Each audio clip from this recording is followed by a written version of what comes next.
Davi Alcolumbre promulga novas regras de repasse de emendas parlamentares. A reportagem é de Levi Guimarães.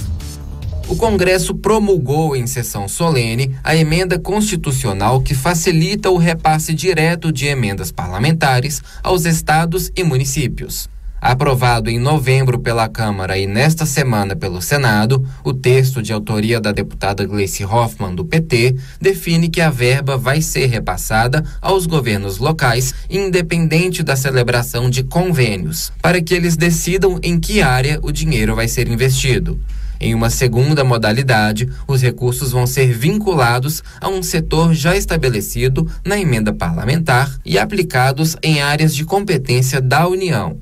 Pelo menos 70% das transferências especiais, que seguem o primeiro critério, devem ser injetadas em investimentos, enquanto no máximo 30% podem ser aplicadas para custeio, como pagamento de salários e manutenção da máquina pública. O texto ainda exige que sejam priorizadas despesas que tragam um retorno mais duradouro para a coletividade.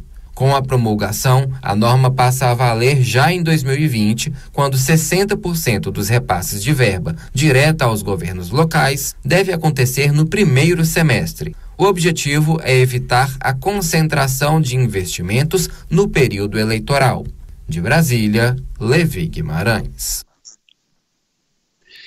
Esta emenda constitucional aprovada e promulgada pelo Congresso Nacional é um golpe contra a própria Constituição e contra a instituição.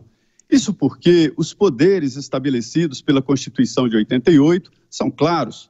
O Executivo executa, o Judiciário julga e o Legislativo legisla.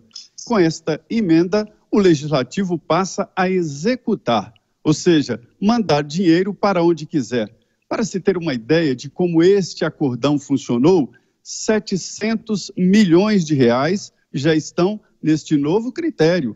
O orçamento foi elaborado, a emenda não estava aprovada e promulgada, mas 144 emendas de deputados e senadores já estão no orçamento, mandando dinheiro diretamente para estados e municípios.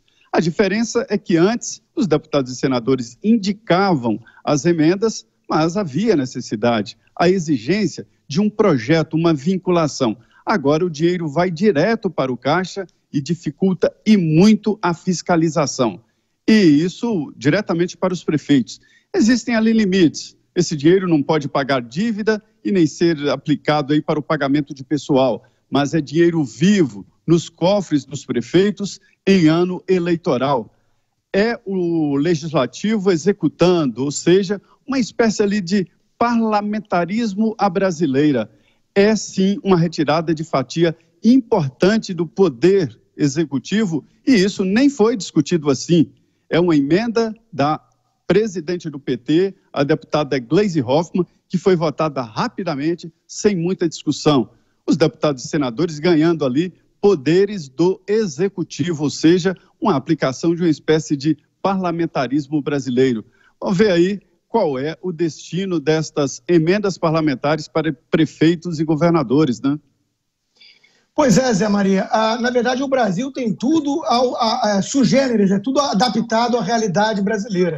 Nós deveríamos ter um modelo mais descentralizado de poder, um federalismo na prática que desse mais recursos e autonomia aos municípios. Só que isso no Brasil virou o quê? Uma fábrica de criação de novos municípios insustentáveis que vão lá depois e dependem justamente da arrecadação do governo federal, da União.